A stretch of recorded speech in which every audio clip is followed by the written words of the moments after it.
सिद्धेभ्यः। ओम नमः सिद्धेभ्यः। ओम नमः सिद्धेभ्यः। आदिम तीर्थंकर प्रभु आदिनाथ मुनिना आदि व्याधि अगमद मिटे तो पद में मम मात शरण चरण हैं आपके तारण तरण जहाज भवदधि तट तक ले चलो करुणा कर जिनरा। देवादिदेव श्री आदिनाथ भगवान की, संत श्रोमणी आचार्य भगवंत गुरुदेव विद्यासागर महामुनि राज की, ज्येष्ठ मुनिराज श्री ब्रह्म सागर मुनि महाराज की, पूज्य मुनिवासी निर्मत सागर जी, निसर्ग सागर जी, श्रवण सागर मुनि महाराज की, तीन कम नौ कोटि महामुनि राजाओं की, मूल नायक श्री चिंतामणि पाशनाथ भगवान की, होने वाले पंच कल्याणक गजरत महामहोत्सव की।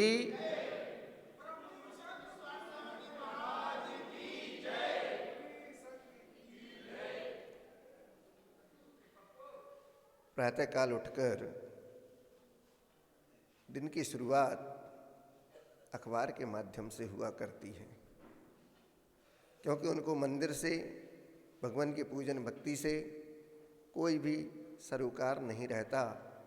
उनको केवल बाहरी दुनिया में ही आनंद आता है। तो उस बाहरी दुनिया का आनंद लेने के लिए उस जगत में, उस संसार में, उस लोक में क्या हो रहा है, इसलिए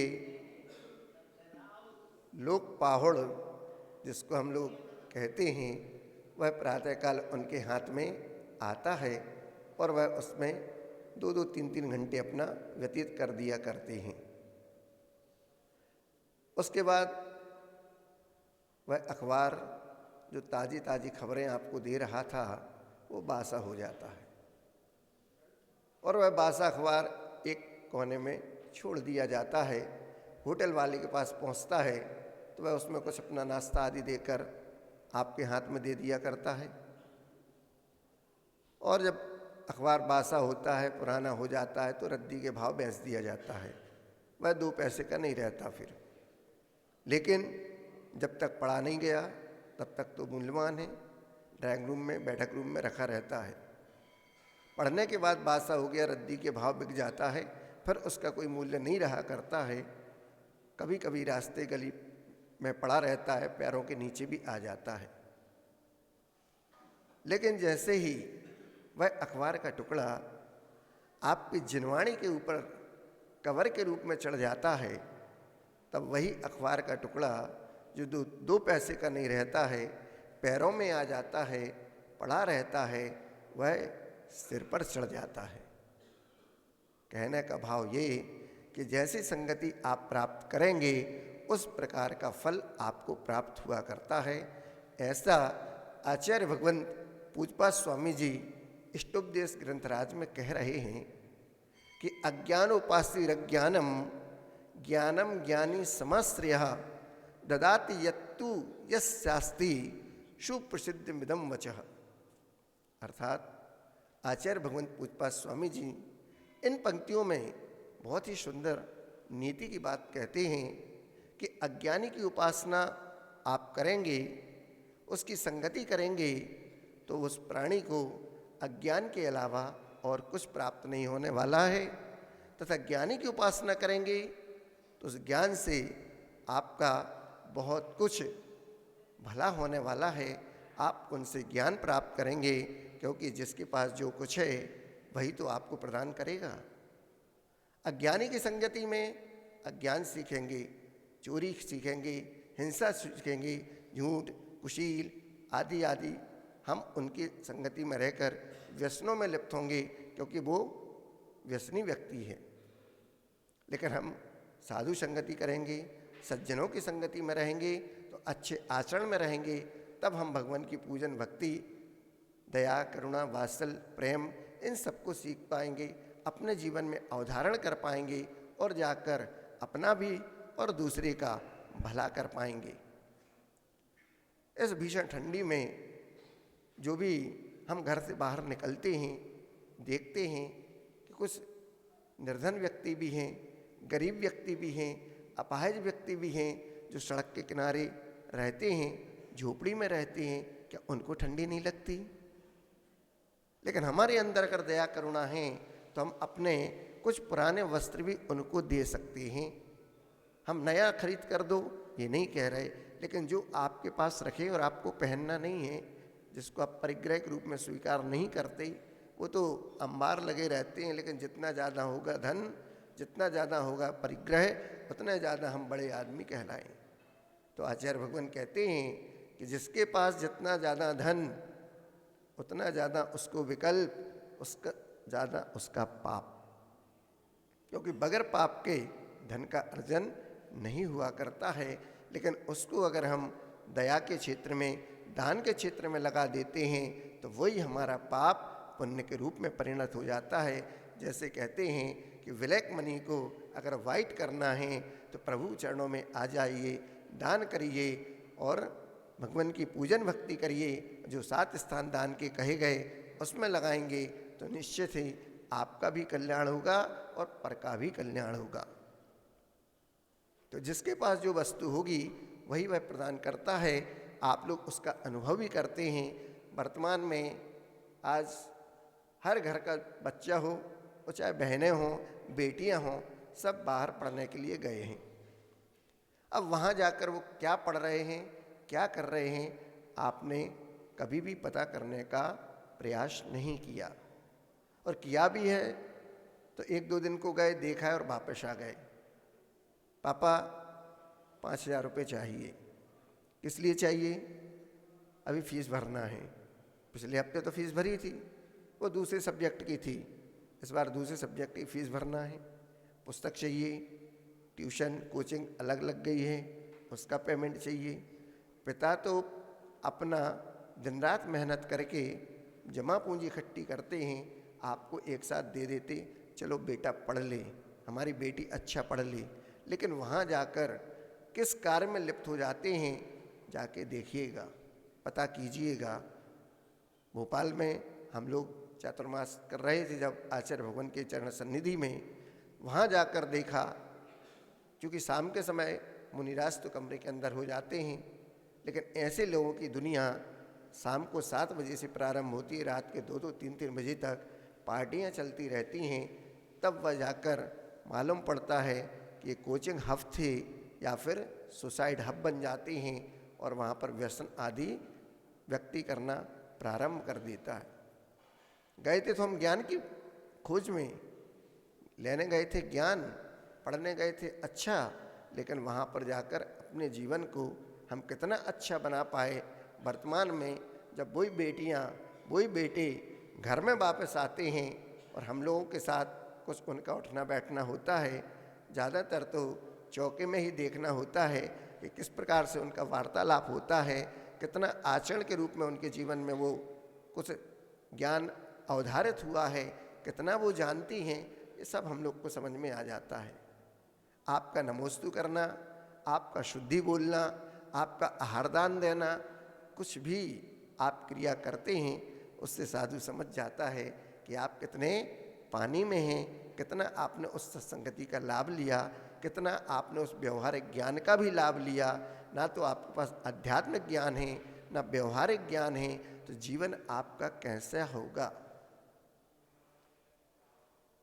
इसीलिए कहा जाता है कि ज्ञानी की उपासना करने पर ज्ञान की प्राप्ति होगी और अज्ञानी के साथ रहने पर केवल अज्ञान के अलावा और कुछ नहीं प्राप्त होने वाला।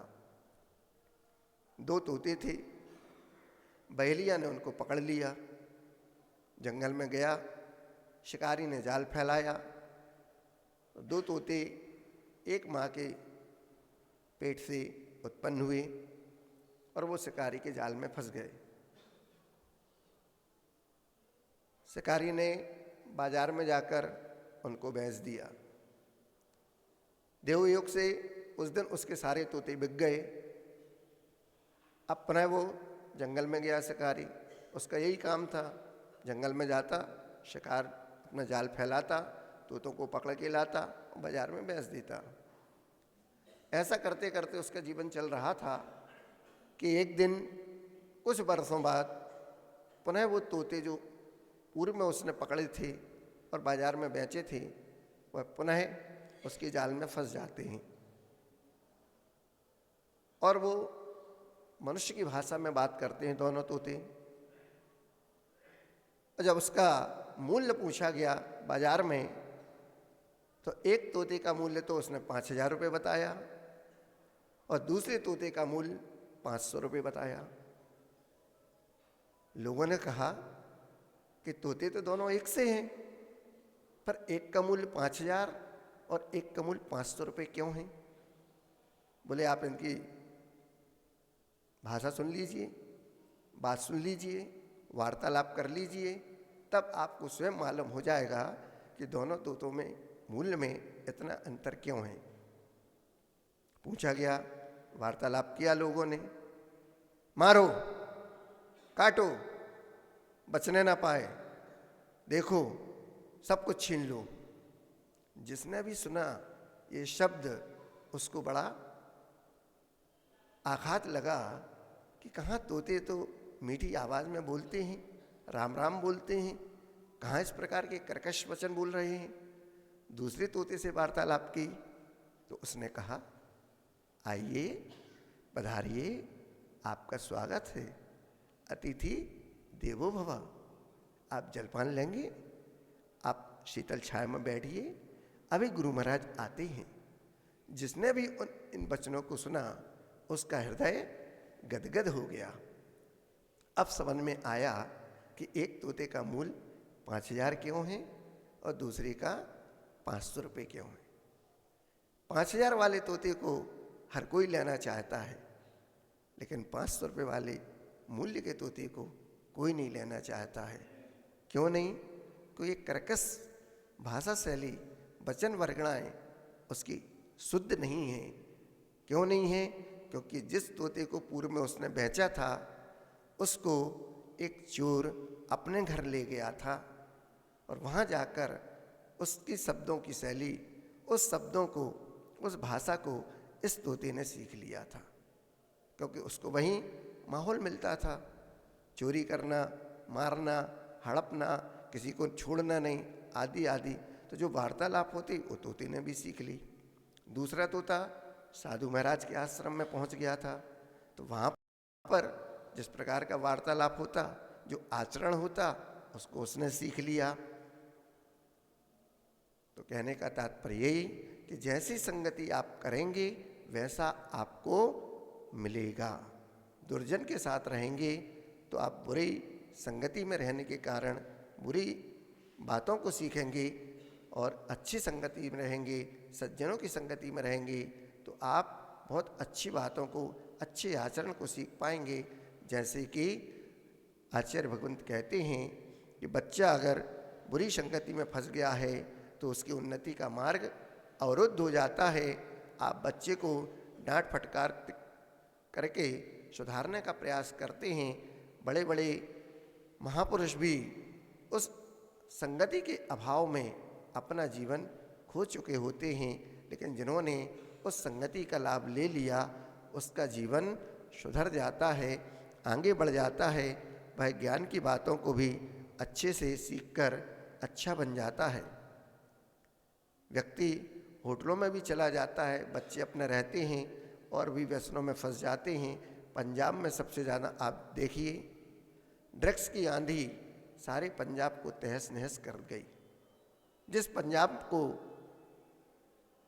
फसलों के बारे में कहा जाता है कि बैसाखी में पूरे पंजाब का ही नया वर्ष वहाँ मनाया जाता है, आज हर घर में वहाँ कैंसर से पीड़ित व्यक्ति हो गए। मैंने पंजाब से सीधा राजस्थान ट्रेन ही चलती है और उस ट्रेन का नाम ही कैंसर ट्रेन रख दिया गया है। हजारों यात्री केवल कैंसर के ही उस ट्रेन में सफ़र किया करते हैं और वहाँ जाके अपना इलाज कराते हैं। आज हर घर में वहाँ परेशानी है, हर बच्चा वहाँ ड्रग्स से पीड़ित हो चुका। क्यों? संगति हमारी उस प्रकार की हो गई। हम छोड़ तो देते हैं कि बच्चा वहाँ बाहर है, अच्छा पढ़ाई कर रहा, अच्छा सब कुछ है, पैसे से भी भरपूर कर देते हैं, लेकिन वास्तव में आचरण के नाम पर वो सब शून्य हो जाते हैं। न मंदिर है, न आपको वहाँ पर कोई गुरु अच्छा उपदेश देकर बताने वाले हैं। फिर क्या होगा? तो क्या होगा कि वसीयत तो बहुत सारी आप देते हैं, लेकिन नसीहत उनके लिए कुछ भी नहीं दे पाते हैं। तो वसीयत के साथ साथ अगर हम उनको नसीहत भी दें, तब जाके सही जीवन के मार्ग पर वो चल पाएंगे और अपने आदर्श जीवन को उच्च बना पाएंगे। ऐसे स्थानों में आज उच्च आदर्श मिल भी जाते हैं तो सरकार को विश्वविद्यालय खोलने की आवश्यकता नहीं होती, लेकिन ये कुछ नहीं मिलता। आचार्य भगवान तत्वार सूत्र में एक सूत्र कहते हैं, उमा स्वामी जी महाराज, द्रव्यास्त्रा निर्गुणः गुणः।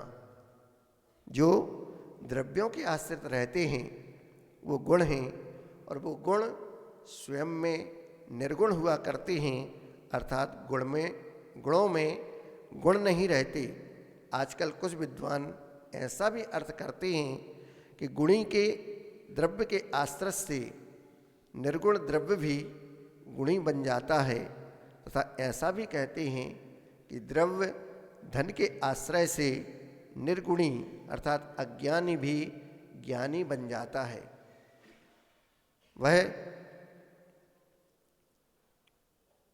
कहावत आती है कि बाप बड़ो ना भैया, सबसे बड़ो रुपया।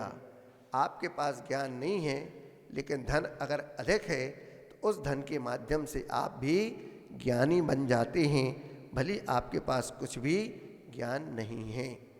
तो ऐसा नहीं कहा जाता है, कहने वाले तो कह देते हैं, क्योंकि लक्ष्मी और सरस्वती दोनों एक साथ नहीं रहते हैं, आपस में इनका बैर हुआ करता है। पैसे के बिना ज्ञानी पुरुष की कोई कीमत नहीं होती, क्योंकि लक्ष्मी और सरस्वती का आपस में बैर हुआ करता है। ज्ञानी विद्वान के पास लक्ष्मी नहीं हुआ करती है और धनवान के पास सरस्वती का वास नहीं हुआ करता है। आज हमारी समाज में विद्वानों का जो परंपराएं हुआ करती थी, चल रही थीं, आज आप देख लीजिए, मूर्धन्य चोटी के विद्वान कोई नहीं बनना चाहता है। प्रोफेसर तो बहुत बनना चाहते हैं, लेकिन कोई शास्त्री पंडित नहीं बनना चाहता है। जब तक धन का लोभ नहीं आता, तब तक तो उनकी विशुद्धता, उनकी विद्वत्ता बहुत ही शुद्ध रहती है। लेकिन जब लालच आ जाता है, धन का लोभ आ जाता है, तब वह विद्वत्ता समाप्त हो जाती है। जैसे कि दो शिष्य एक साथ गुरु के पास पढ़े, तो गुरु ने उनको एक सा ज्ञान दिया, तो एक तो विद्वान बन गया और एक राजा बन गया। लेकिन थोड़ा सा उसको कहने में स्खलन हो गया और उसने उस शब्द का अर्थ गलत बता दिया। अजय अर्थात धान होता है, पुराना धान, लेकिन उसने कह दिया बकरा होता है। अब अपनी बात को सिद्ध करना है तो कैसे करें?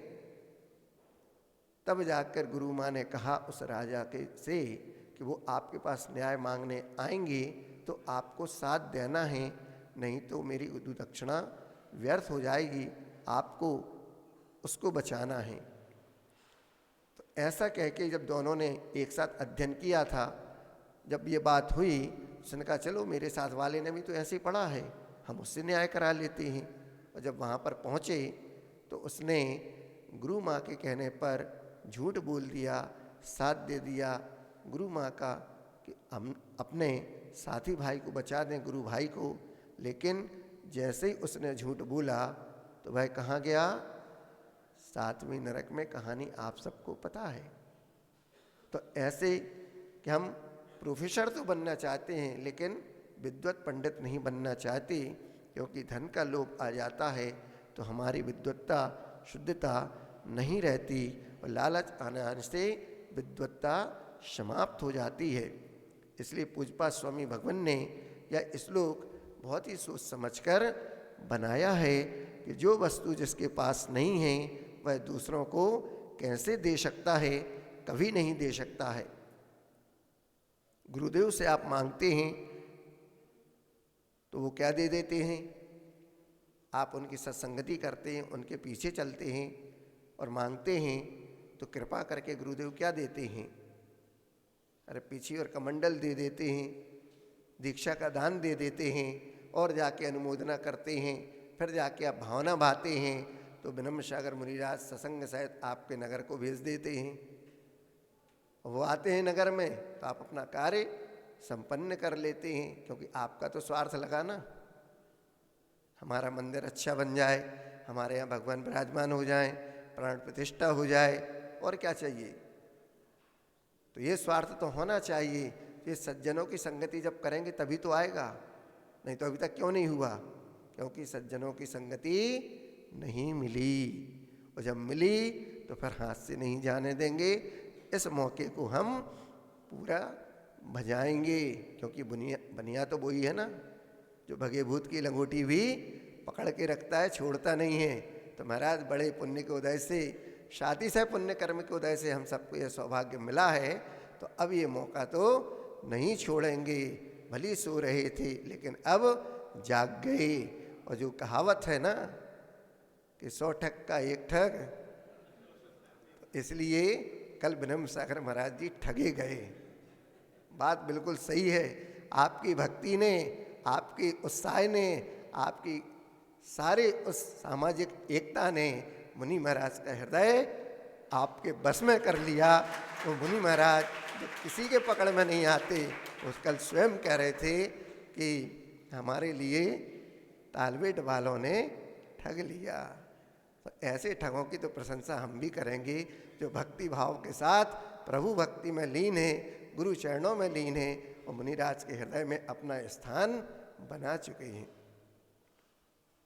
जिसके पास जो नहीं वो क्या किसी को दे सकता है, और जिसके पास है वो दूसरों को भी दे करके उसको भी अपना बना लेता है। कल एक और चीज़ देखने में आई थी, हालांकि कहना तो बाद में था लेकिन अभी बोल देते हैं कि मन में थोड़ा सा एक दूसरे के प्रति 2-4 भाई लोग थे जो थोड़ा सा वैर मनुष्य पहले से चल रहा था, लेकिन कल उन्होंने अपने सारे शिकवे गिले भुलाकर एक दूसरे को गले लगाकर, एक दूसरे को बोलियां दिलाकर, भैया मैं भी इस महायज्ञ में अपनी आहुति दे रहा हूँ, आप कैसे पीछे खड़े हैं, उनको भी आगे बुलाया, उनका भी हाथ पकड़ा, दोनों गले लगे। उनके गले लगने पर सबने अश्रु की धारा बहाई। पाप का मैल, मन का मैल अश्रु के बहाने धुल गया। दोनों गले मिले, एक दूसरे को बोली करा के पद दिलाए और उस महायज्ञ में आहुति दिलाकर शाम को दोनों ने एक साथ मिलकर भोजन किया। कल कुछ ऐसी बातें हम लोग को सुनने में आई, सुन के हृदय बहुत गदगद हुआ। कम से कम सज्जनों की संगति का लाभ इतना तो ले लिया कि आपने सारे शिकवे गिले भुलाकर अपनों को अपने गले लगा लिया। ऐसा ही माहौल, ऐसी ही एकता, ऐसे ही सामाजिक कार्यों के कारण हम समाज को भी और देश में भी और दूसरे जैनेतर बंधुओं को भी बहुत अच्छा संदेश दे पाते हैं। भले मन में एक दूसरे के प्रति थोड़ी सी कलुषता आती है तो हमारे यहाँ उत्तम क्षमा भाव भी कहा गया है, और कहने का नहीं है। क्षमा भाव तो अपनों स्वयं को हृदय में धारण करने का धर्म है, इसलिए उत्तम क्षमा धर्म की जय बोलते हैं। एक दूसरे के प्रति हम कलुषता, बेमनस्ता नहीं, प्रेम भाव का भाव रखते हैं, शत्रुषि मैत्री की भावना भाते हैं, गले लगाते हैं और एक दूसरे के माध्यम से धर्म के पथ पर बढ़ते हुए अपने पापों का क्षय करने का प्रयास और पुरुषार्थ करते हैं। एक ब्राह्मण शराबी से तंग आकर आत्महत्या करना चाहता था। रोज उसको परेशान करता था, मारता पीटता था। चूँकि ब्राह्मण सज्जन व्यक्ति था, लेकिन अब एक सीमा होती है किसी से उसके दुखों को सहन करने की भी, और जब अति हो जाती है तो फिर व्यक्ति कहता है कि अब इस संसार से हमको निकल जाना है। तो तो वह आत्महत्या करने का भाव करता है और पर्वत की चोटी पर जाता है कि मैं यहाँ से गिर जाऊंगा और अपने प्राणों का अंत कर दूंगा। मरने के लिए वह पर्वत पर जाता, लेकिन नीचे देखता इतना गहरा, ऊंचाई बहुत पर्वत की, नीचे मैदान, ऐसा तो नहीं मैं कूदूं, मर नहीं पाया, हाथ पैर टूट गए, फिर क्या होगा। अब वह आत्महत्या तो करना चाहता है, पापों की ओर वह नहीं सोच पाता कि आत्महत्या करके हम कौन सा पाप कर रहे हैं। नरक निगुत की यात्रा करेंगे तो उसमें तो और जाके हमको पाप लगना है, उन पापों को, उन दुखों को हमको सहन करना पड़ेगा। लेकिन वो नहीं सोच रहा है, वो केवल ये सोच रहा है मुझे श्रावी से मुक्ति पाना है और अपने प्राणों का अंत करना है। ऐसा सोचकर वह पर्वत पर चढ़ा, नीचे देखा तो उसकी हिम्मत नहीं हुई, पुनः नीचे देखा, पुनः पीछे हट गया। ऐसा करते करते कुछ समय व्यतीत हुआ कि तब तक सूर्य का थोड़ा सा प्रकाश और अच्छे से बढ़ गया। तो नीचे तलहटी पर एक गुरु महाराज अपने शिष्यों को पढ़ा रहे थे। तो ऊपर से जब वो नीचे देखता है तो उसके शरीर की परछाई नीचे पड़ती है। तो सब देख लेते हैं कि ये क्या है। तो गुरु से पूछते हैं ये किसकी परछाई है। तो गुरु महाराज अपने अवधि ज्ञान से देख लेते हैं, जान लेते हैं और वो बताते हैं कि ऊपर पर्वत की चोटी पर एक ब्राह्मण है और वह आत्महत्या करना चाहता है, लेकिन नीचे गहराई होने के कारण वह भयभीत हो जाता है और वह पीछे हट जाता है। जो शिष्य वहाँ पढ़ रहे थे उनमें से उन 2 शिष्यों को वह गुरु महाराज कहते हैं कि आगे चलकर यही आपके पिताजी के रूप में आपको मिलेंगे। और स्वाध्याय वहाँ पर समाप्त हो जाता है। अब जब इतना सुन लिया दोनों बच्चों ने कि आगे चलकर ये व्यक्ति मेरे पिता के रूप में आएगा, तो दोनों के बीच कुछ प्रेम, दया, करुणा, वात्सल्य उमड़ पड़ती है और वह जाते हैं कि जल्दी से हम उनको बचा लें, वो आत्महत्या ना कर पाएँ। और उनको वहाँ से लेकर आते हैं, अपने पास रखते हैं, उनके कुशल क्षेम पूछते हैं। उसके बाद कहते आप यहाँ पे रहिए, आपको कोई यहाँ पर बाधा नहीं होगी। वह प्रतिदिन स्वाध्याय सुनते, गुरुओं की संगति में रहते, धीरे धीरे उनके विचारों में परिवर्तन होने लगा और गुरु के उपदेशों को सुनकर उनके हृदय में शांति उत्पन्न हुई और उनको वैराग्य की भी प्राप्ति होने लगी। संवेग, वैराग, संसार से उनको भीति हुई। तब जाके उन्होंने गुरु चरणों में रहकर दीक्षा भी की और घोर तपस्या करके समाधि पूर्वक मरण को स्वीकार किया, संलेखना धारण की और कालांतर में आगे चलकर समाधि संलेखना के प्रभाव से वह देवगति को प्राप्त हुए और वहाँ से चलकर आकर वही ब्राह्मण का जीव वसुदेव हुआ और वसुदेव के ही वो दोनों पुत्र श्री कृष्ण और बलराम के रूप में उनको प्राप्त हुए। ऐसा उस गुरु संगति का प्रभाव था कि जो व्यक्ति आत्महत्या करने जा रहा था वह आत्महत्या के पाप से बचकर उन गुरुओं की संगति के कारण अपने पाप को छोड़कर पुण्य के उदय से मुनि बनकर तपस्या करके देवगति को प्राप्त होकर पुनः वसुदेव बने और श्री कृष्ण बलदाऊ जैसे पुत्रों के पिता बनने का उन्हें सौभाग्य प्राप्त हुआ। यह था उस क्षण भर गुरु संगति का प्रभाव। और कहाँ आत्महत्या का पाप करके नरक का जाने का जो समय था वह टल गया, क्योंकि नरक उनके लिए नहीं था। ऐसे महापुरुष भी उस गलत संगति के कारण अपना अहित कर लेते हैं, लेकिन समय पर अगर उनको उन संगति का लाभ मिल जाता है तो वह अपने जीवन को भी उन्नति के मार्ग पर लगाकर अपने जीवन को धन्य कर लेते हैं। ऐसे ही हमारे लिए धर्म अकारण बंधु कहा जाता है। बिना कारण के भी हमारे जीवन में आकर हमारे लिए सद्बुद्धि और सद उपदेश के माध्यम से जीवन को एक नई दिशा प्रदान करता है और हम अपने जीवन को उस ओर अगर लगाते हैं तो निश्चित ही संसार से छूट जाते हैं। सिद्ध बनने के बाद संसार में यह जीव कभी लौट कर नहीं आता है। ऐसे सिद्ध परमेष्टि की आराधना, उस पाषाण से भगवत बनने की आराधना आप करने जा रहे हैं। आप सबका जीवन मंगलमय हो, चतुर्गति आपकी समाप्त हो, महाव्रती बनकर आप भी अपने जीवन का कल्याण करें। इस मंगल भाव के साथ अहिंसा परमो धर्म की आचार्य भगवंत गुरुदेव विद्यासागर महामुनि राज की